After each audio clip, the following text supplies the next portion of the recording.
नमस्कार दोस्तों, मैं रजनी आज आपकी अपनी कहानी सुन रही हूँ। उम्मीद करूंगी आपको कहानी पसंद आएगी। दोस्तों, चैनल को सब्सक्राइब कर देना, लाइक और कमेंट भी कर देना। कहानी अच्छी लगे तो अपने दोस्तों के साथ शेयर करें।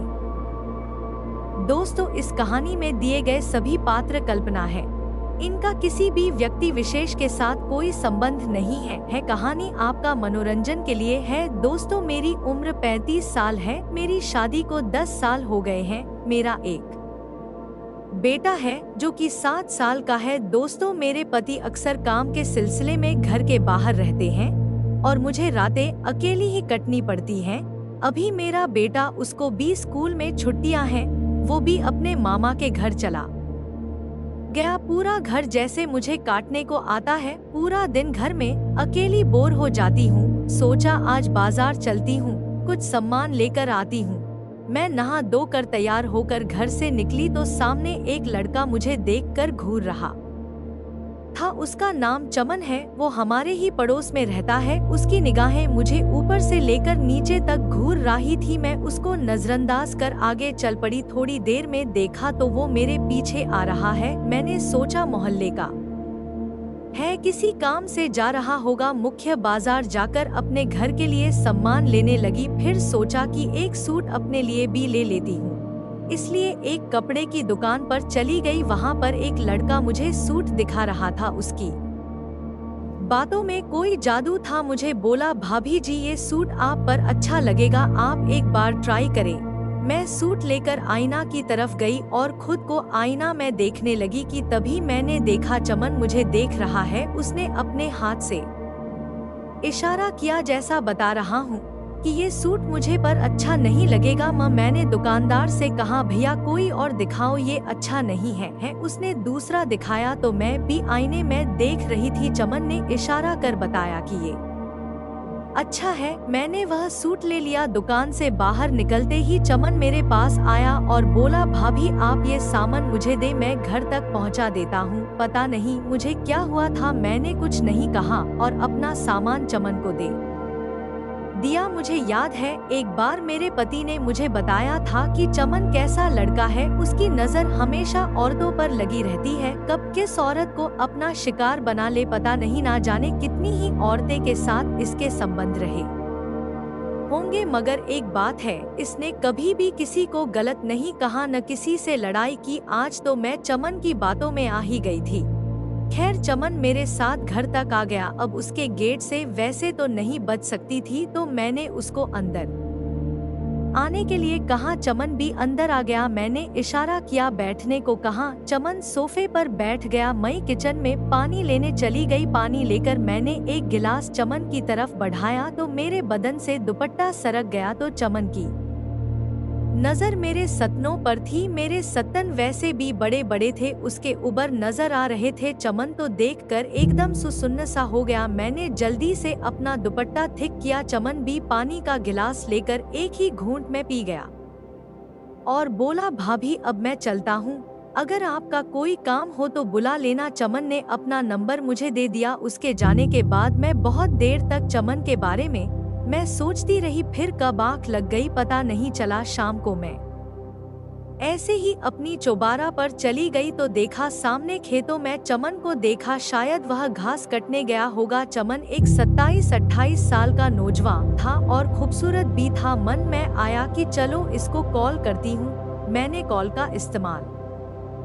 किया कि मगर उसने फोन नहीं उठाया। शायद फोन घर पर रखाया होगा। मैं उसकी देखती रही। थोड़ी देर बाद मैं घर के अंदर आ गई और रात का खाना बनने लग गई। डिनर करके मैं भी अपने बिस्तार पर सोने चली गई। आज बाजार जा कर काफी थक गई थी। अब मेरे दिमाग में चमन ही घूम रहा था। तभी मेरे फोन की घंटी बजी। मैंने देखा तो चमन का फोन था। चमन बोला, भाभी आप इतनी जल्दी याद करेंगी सोचा नहीं था। खैर बताइए भाभी जी, मैं आपके लिए क्या कर सकती हूँ।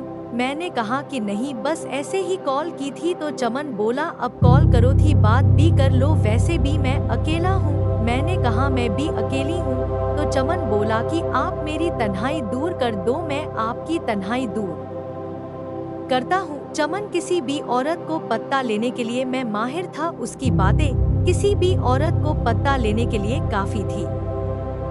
चमन बोला, भाभी जब से आपने देखा है कसम से मैं आपका दीवाना बन गया हूँ, कभी मौका नहीं मिला आपको बताने का कि आप कितनी खूबसूरत हो और सेक्सी भी हो। मैंने बोला क्या? तो चमन बोला सच में भाभी आप बहुत ही सेक्सी हो, मेरा तो बस चले। तो मैं फिर अचानक बोलता बोलता रुक गया। मैं जानती थी उसका इशारा क्या था, मगर मैंने पूछ लिया अगर तुम्हारा बस चले तो क्या करोगे? चमन बोला भाभी ऐसे बातों का जवाब देना हो तो मिलकर दिखाया जाता है। मैंने कहा कि किसने रोका है, दिखा दो, अभी फुर्सत भी है और समय भी चमन की तो जैसे लॉटरी लग गई हो। बोला आप चाहें तो अभी दिखा सकते हैं।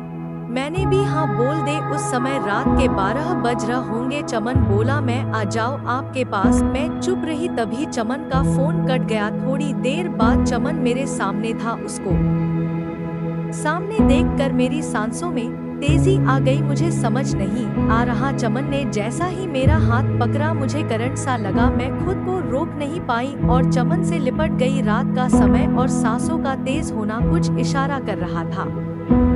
मैं भी बड़े दिनों से इस सुख के लिए तरस रही थी और चमन मेरे बदन को इस तरह से चूम रहा था कि काबू में रहना मुश्किल था। मैं खुद को चमन के हवाले कर चुकी थी। चमन ने सच ही कहा था कि उसका बस चले तो वह क्या कर सकता है। उस रात को जो कुछ मैंने महसूस किया सच में कहा था। चमन मेरे बदन को सहला रहा था, चूम रहा था। मैं तो पूरी तरह से पागल हो चुकी थी। मैं चाहती थी ये सिलसिला रुकने ना पाए। चमन ने मेरे सत्तनों को मसलने शुरू कर दिया। उसके हाथ मुझे मसलने को तैयार थे। फिर उसने धीरे से अपना हाथ मेरी गुफा में डाल दिया। मैं तो बिन पानी मछली की तरह से तरस रही थी। मैंने अपने हाथ से चमन का हथियार पकड़ लिया। सच में चमन का हथियार बहुत ही बड़ा और मोटा था। मैं अब चमन को सहलाने लगी। फिर थोड़ी देर बाद चमन ने अपना हथियार मेरी गुफा में डाल दिया। उस दिन सच में बहुत ही मजा आया। सच में उस रात को जो भी हुआ अद्भुत था। काश ऐसा हर बार हो, मगर मैं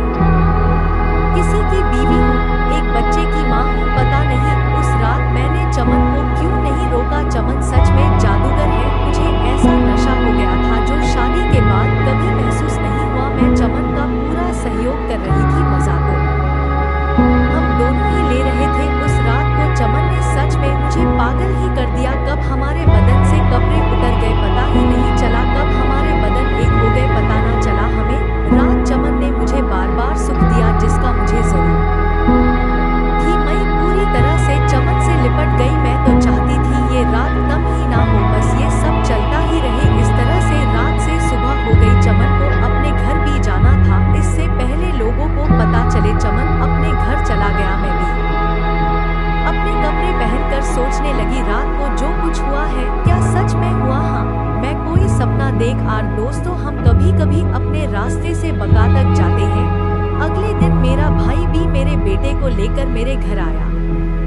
अब मैं घर में अकेली ना रहूंगी। दोस्तों आपकी मेरी कहानी अगर अच्छी लगी हो चैनल को सब्सक्राइब कर देना और लाइक शेयर भी कर देना। कल फिर मिलते हैं एक नई कहानी के साथ। धन्यवाद।